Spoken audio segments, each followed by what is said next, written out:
Hello दोस्तों। मैं सत्येंद्र चौधरी। मैं एक बीपीएससी एस्पिरेंट हूँ और साथ में यूपीएससी भी कर रहा हूँ, बट अभी मेरा फुल फोकस बीपीएससी पे ही है। मैंने अभी हाल ही में 67th बीपीएससी प्रीलिम्स दिया है और इसमें मेरा स्कोर 107 के अराउंड है एंड मैं ओबीसी से बिलोंग कर रहा हूँ। मैं ये वीडियो इसलिए बना रहा हूँ क्योंकि बहुत सारे बच्चे जो हैं, जो स्टूडेंट हैं, वो पूछते रहते हैं कि एग्ज़ाम का पैटर्न क्या है बीपीएससी का, कौन कौन सा सब्जेक्ट पढ़ना है और कहाँ पे ज़्यादा एफर्ट करना है और वो क्या रणनीति स्ट्रेटजी होनी चाहिए प्रीलिम्स के लिए। तो वो मैं शेयर करना चाहूँगा। और क्योंकि मैं इस क्षेत्र में लगभग 2018 के जनवरी एंड से मैंने स्टार्ट किया था ये अपना प्रिपरेशन यूपीएससी के लिए। फिर मैंने 3 अटेम्प्ट दिया था यूपीएससी का एंड फाइनली मेरा हुआ नहीं, यूपीएससी का एक भी प्रीलिम्स नहीं हुआ। और फिर मैंने वहाँ पे ब्रेक डाउन किया कि अब हमें बीपीएससी पे थोड़ा सा करना चाहिए, क्योंकि मैंने माना कि पहले एक बार बीपीएससी कर लिया जाए और उसके बाद थोड़ा सेफ पोजीशन में आ जाने के बाद यूपीएससी करूँगा। तो मैंने लगभग ये 5 साल का मेरा जर्नी रहा है और अब तक मेरा जर्नी चालू है। तो मैंने जितने भी एग्ज़ाम्स दिए हैं, मैं कई जगह पे पास भी हुआ हूँ, कई जगह पे फेल भी हुआ हूँ। तो अपने इस सभी एग्ज़ाम का जो निष्कर्ष मैं आपको बताना चाहूँगा, यानी कि जो मेरा एक्सपीरियंस रहा है, उससे अगर आप लोग को बेनिफिट हो तो वो सही रहेगा। बहुत बच्चों को देखता हूँ कि वो पूछते रहते हैं, यूट्यूब पे भी पूछते हैं या कहीं सारे लोगों से पूछते रहते हैं। तो एक सटीक जवाब, एक सटीक सॉल्यूशन उनको बता दिया जाए कि आखिर करना क्या है। मैं अभी बीपीएससी प्रीलिम्स के बारे में बताऊंगा और कुछ दिन के बाद आपको बीपीएससी मेंस के बारे में भी बताऊंगा कि उसमें क्या करना है और कौन से मटेरियल पढ़ने हैं। देखिए, कोई सा भी सब्जेक्ट अगर आप पढ़ रहे हैं, जिस किताब से पढ़ रहे हैं, बस उसी को आप फॉलो कीजिए, किसी दूसरे किताब पे मत जाइए। ये चीज़ आप गांठ बांध लीजिए। आप चाहेंगे पॉलिटी में पूर्वावलोकन घटनाचक्र से भी पढ़ूं, लक्ष्मीकांत से भी पढ़ूं और महेश बर्णवाल से भी पढ़ूं, तो आप कहीं ना कहीं बिखर जाएंगे। आपकी एनर्जी इतनी ज़्यादा डिस्ट्रीब्यूट हो जाएंगी कि आप कुछ कर नहीं पाएंगे। इसलिए अपने एनर्जी को एक फोकस स्ट्रेटजी के माध्यम से अपनी एनर्जी को एक खास किताब पर ही लगा दिया जाना चाहिए, ना कि 10 किताबों पर लगाना चाहिए, क्योंकि बाद में आपको रिवीजन भी करना होता है। तो ये सारी बात आप ध्यान में रखिएगा। ये नहीं कि हर महीने आप नई नई बुक खरीद रहे हैं, क्योंकि उस बुक तो खरीद लेंगे बट रिवीजन का टाइम आपको मिलेगा नहीं। मैं ये सब अपना अनुभव से बता रहा हूँ, ये सब मैंने किया हुआ है। मैंने भी बहुत सारी गलती की है, मैंने भी एग्ज़ाम्स में बहुत सारे मिस्टेक किए हैं। तो उन सारे मिस्टेक का मैं एक निचोड़ आपको बता रहा हूँ जो आपको नहीं करना है। ठीक, मैं सबसे पहले बीपीएससी प्रीलिम्स की बात कह रहा हूँ। अभी इस मंथ में, यानी कि अक्टूबर लास्ट मंथ में 68th बीपीएससी का नोटिफिकेशन भी आने वाला है, जैसा कि हमारे बीपीएससी चेयरमैन साहब ने बताया भी है। और जल्द ही मई में 69th बीपीएससी प्रीलिम्स भी ऑर्गेनाइज होने जा रहा है। तो आपके पास देखा जाए तो बिल्कुल भी टाइम नहीं है। ये इस बात में नहीं सोचना है कि हमें क्या पढ़ना है, क्या नहीं पढ़ना है, कौन कौन सा किताब करना है, उस पर ज़्यादा टाइम आपको नहीं मिलेगा। इसलिए एक पेन उठाइए, नोटबुक लीजिए और उस पर नोट डाउन कीजिए कि हमें अगले 6 महीने में क्या करना है, कौन कौन सी किताबें पढ़नी है। बस उसके बाद आपको ज़्यादा इधर उधर ताकने की ज़रूरत नहीं है। फिर भी मन हो तो ताक लीजिएगा इधर उधर, बहुत सारे यूट्यूब मिल जाएंगे आपको, तो ठीक है, उसमें कोई वो नहीं है। तो आपको मैं बता रहा हूँ कि करना क्या है। सबसे पहले मैं कहूँगा आपको हिस्ट्री में क्या करना है, क्योंकि सबसे ज़्यादा क्वेश्चन आ रहे हैं हिस्ट्री के। 30 से 35 क्वेश्चन आते हैं और इसमें मोर और लेस 22 से 25 क्वेश्चन जो है वो मॉडर्न हिस्ट्री से आते हैं। मैंने सबको नोट डाउन कर रखा है, मैं वहीं से आपको बता रहा हूँ। देखिए, हिस्ट्री में आप नोट डाउन कीजिए कि हिस्ट्री में आपको क्या पढ़ना है, मेनली क्या पढ़ना है। पढ़ना तो सभी कुछ है, लेकिन मेनली जहाँ से क्वेश्चन आ रहे हैं वो मैं बता रहा हूँ आपको। वो मैंने शॉर्ट आउट किया है पिछले 10 साल के बीपीएससी प्रीलिम्स को देखते हुए। अभी एनालिसिस करेंगे तो आपको भी मालूम पड़ेगा। ठीक, तो हिस्ट्री में बौद्ध, जैन, सिंधु सभ्यता, ऋग वैदिक काल, ये ज़्यादा नहीं करना, थोड़ा सा कौन सी नदी कहाँ बहती थी, उस टाइम पे महिलाओं की क्या स्थिति थी, जो जो वेद उस समय जो ऋग्वेद, अथर्ववेद, यजुर्वेद, सामवेद, ये सब थे, थोड़ा बहुत उसके बारे में चर्चा कर लेना आपको। मगध वंश, इसको बहुत अच्छे से पढ़ना है क्योंकि मगध वंश जो है वो अपने बिहार से तो रिलेटेड है ही और भारत के संदर्भ में भी इसका बहुत इंपॉर्टेंट होता है। मगध में आप पढ़ेंगे हर्यक, शिशुनाग, नंद और शुंग वंश पढ़ेंगे। मगध के बारे में पूरा पढ़ना है आपको। चंद्रगुप्त मौर्य और ये चाणक्य, उनके जो प्रधानमंत्री थे, उन सारी चीज़ पढ़ना है। फिर गुप्त वंश पढ़ना है जो मगध के बाद आते हैं, जो उसके बाद जो है वह पूरे देश को एक एकीकरण करने का काम भी करता है। मगध के बाद वो गुप्त वंश ही आते हैं। उसके बाद आपको हर्ष वंश पढ़ना है। ये आपको प्राचीन भारत में मेनली यही चीज़ करना है, ठीक। उसके बाद मध्यकालीन में कहूँ तो दिल्ली सल्तनत पढ़ना है पूरा। दिल्ली सल्तनत बहुत इंपॉर्टेंट है। कुतुबुद्दीन ऐबक से लेकर इब्राहिम लोदी, जो कि पानीपत के पहली लड़ाई में हार जाते हैं और वहाँ से बाबर नाम का एक सेना आते हैं और मुग़ल वंश की स्थापना भी करते हैं। तो दिल्ली सल्तनत में कुतुबुद्दीन ऐबक से लेकर इब्राहिम लोदी तक पढ़ना है। उसमें आपको खिलजी, ये गुलाम वंश, खिलजी वंश, तुगलक वंश, सैयद वंश, लोदी वंश, ये वंश है, ठीक। उसके बाद मुग़ल काल आता है। मुग़ल काल में आपको बाबर से लेकर औरंगजेब तक पढ़ना है और इसमें हर एक चीज़ को बारीकी से प्रीलिम्स के फैक्ट के हिसाब से आपको देखना है कि बाबर ने क्या किया, अकबर के दौरान क्या हो रहा है, शाहजहाँ के दौरान क्या हो रहा था, अकबर के समय क्या हुआ था, भू राजस्व व्यवस्था क्या थी उनकी, शाहजहाँ के काल में स्वर्ण युग क्यों कहा जाता है, स्थापत्य कला का। तो ये सारी चीज़ आपको ध्यान से बारीकी से देखना है। फिर विजयनगर, लास्ट टाइम भी पूछा था 8 में या 8 मई को जो कैंसिल हुआ था पेपर 67th बीपीएससी का, उसमें भी विजयनगर के बारे में पूछा था शायद, आई एम नॉट कन्फर्म, आप एक बार देख लीजिए, लेकिन विजयनगर ऐसा पूछा गया था। और पुस्तक और उनके लेखक कौन कौन से हैं वो चीज़ भी कर लेना है। ये आते रहते क्वेश्चन, हिस्ट्री में पुस्तक कौन है और उनके लेखक कौन, ये करना है, ठीक। अब मैं आता हूँ मॉडर्न इंडिया पे। ये आपको मेंस के लिए भी और प्रीलिम्स के लिए भी इम्पोर्टेंट है। गांधी युग में है, चंपारण करना है आपको, असहयोग आंदोलन, चौरा चौरी, सविनय अवज्ञा आंदोलन।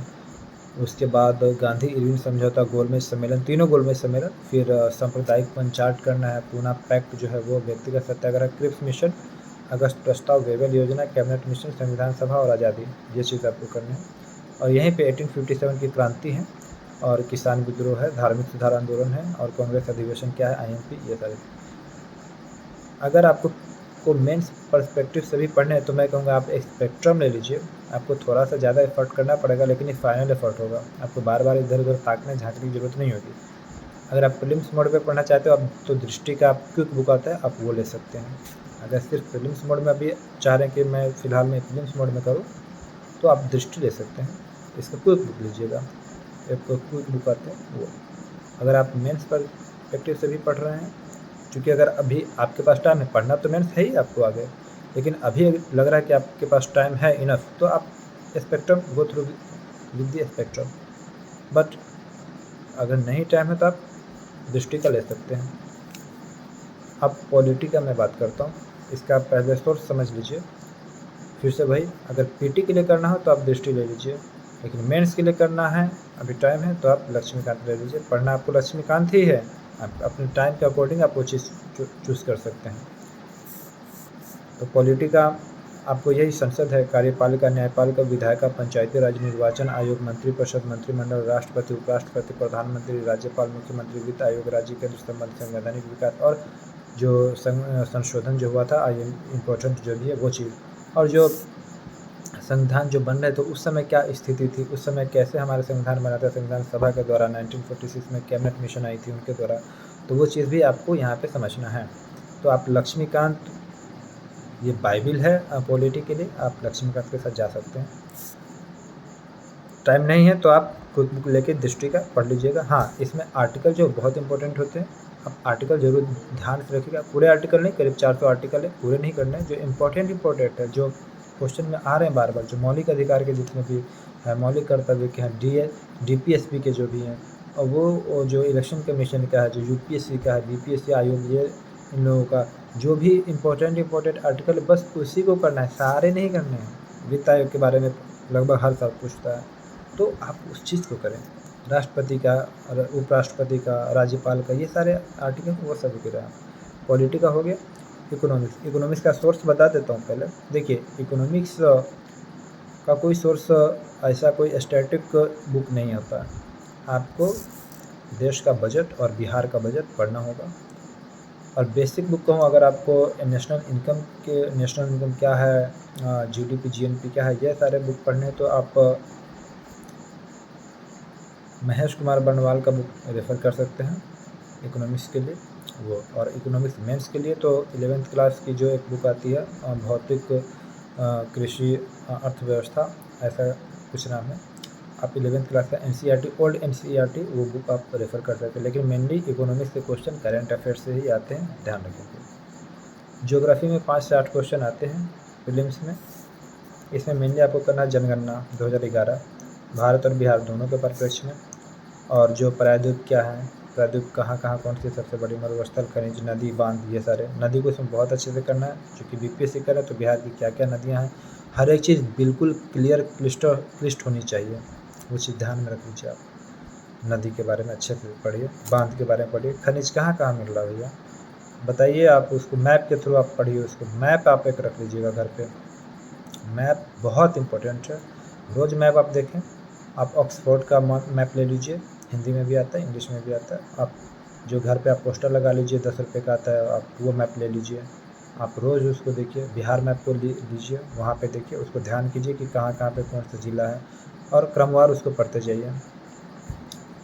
उसके बाद हाँ, वो जो मैप लेना है वो दोनों लेना है, जो राजनीतिक होता है और फिजिकल दोनों लेना है, और बिहार और भारत दोनों के लिए लेना है। साइंस का क्वेश्चन 30 से 35 आते हैं, ये मोस्ट इम्पोर्टेंट है। अगर मैं हिस्ट्री के बाद किसी को रखना चाहूँगा तो मैं साइंस को रखूँगा। 30 से 35 क्वेश्चन, इस बार 30 क्वेश्चन आता है 67 यूपीएससी जो 30 सितंबर को हुआ था। आई थिंक मुझे पंखा बंद कर देना चाहिए।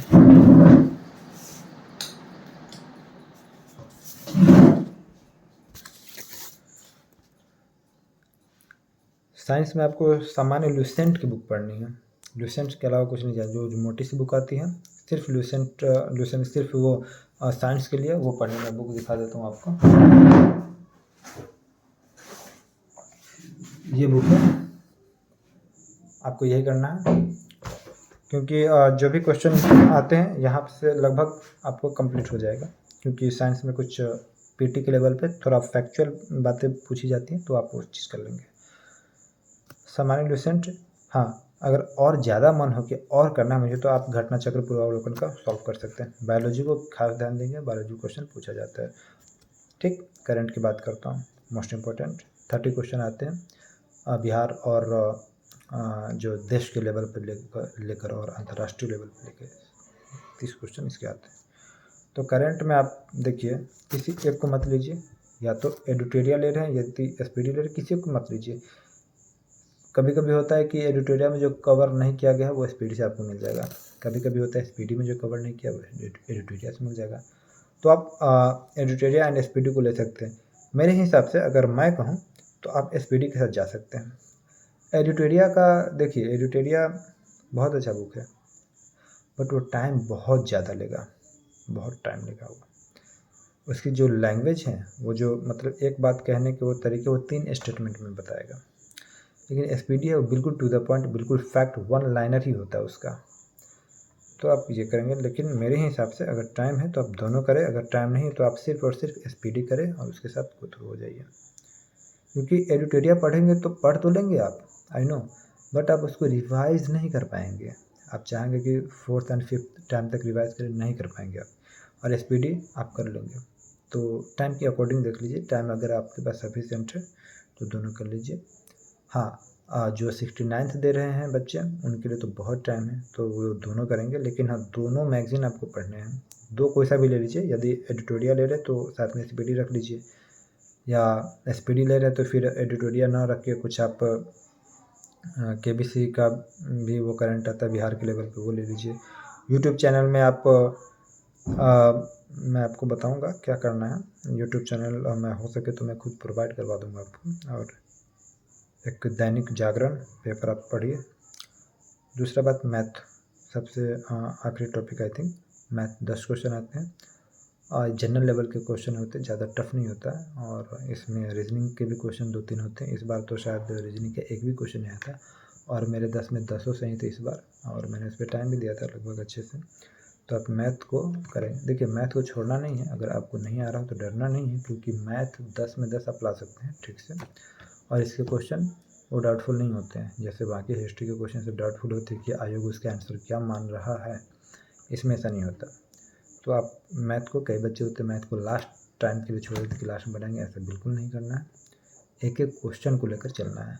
मेरा 66 बीपीएससी मात्र 1 नंबर से छूटा हुआ था, 103 आया था और मेरी ओबीसी की कट ऑफ 104 गई थी। मैं आपको दिखाऊंगा अपना वो भी दिखा दूंगा कभी।